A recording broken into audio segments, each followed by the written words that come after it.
Africa is rising, and India is betting on Africa's rise. We have a shared past, not always a happy history. India, as I said, the most populous country in the world, the fifth largest economy, a $4 trillion approximate GDP. For us, the reordering of the world, the rebalancing, the multipolarity of the world will not be complete until Africa takes its due place. Having spoken about India-Nigeria, let me make a larger point in respect of Africa. Africa is rising, and India is betting on Africa's rise. We are betting on Africa's rise because by any objective assessment, today there is so much going for Africa in terms of demography, in terms of resources, in terms of ambition, in terms of increasingly of policy alignments that clearly portend a very different, a much more positive future in the very short term.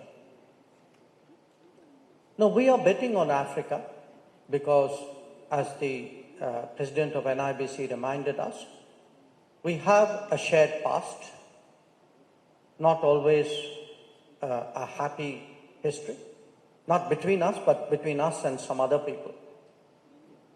But it is a history which has engendered an enormous solidarity. And that solidarity today makes me say very clearly that for us, when we speak about a changing global order, we clearly today, India, as I said, the most populous country in the world, the fifth largest economy, a $4 trillion approximate GDP. For us, the reordering of the world, the rebalancing, the multipolarity of the world will not be complete until Africa takes its due place. And we speak of it often, certainly in the diplomatic world, in terms of, there will be reform of the United Nations, who will have a seat, how will it go? And all of that is very important. But I would say to all of you that rebalancing, reordering a new global order will only happen when the core of it is economic, which is the rise of Africa has to be the economic rise of Africa.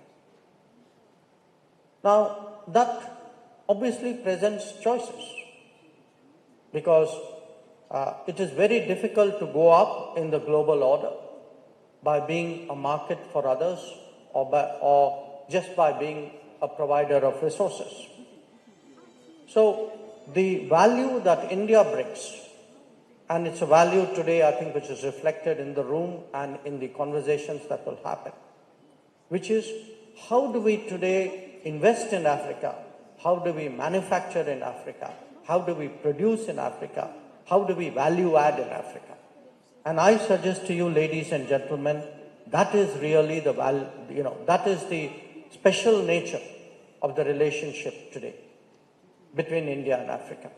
That we are prepared today to partner in this range of activities of production, of value add, of research, of localization, of the employment which will come with it, and of addressing the socio-economic needs, which are very similar to ours. We are all on the same journey today. Some of us are a little bit ahead, but at the end of the day, everything that we are going through currently and we have been through and we will go through are exactly what is your journey as well.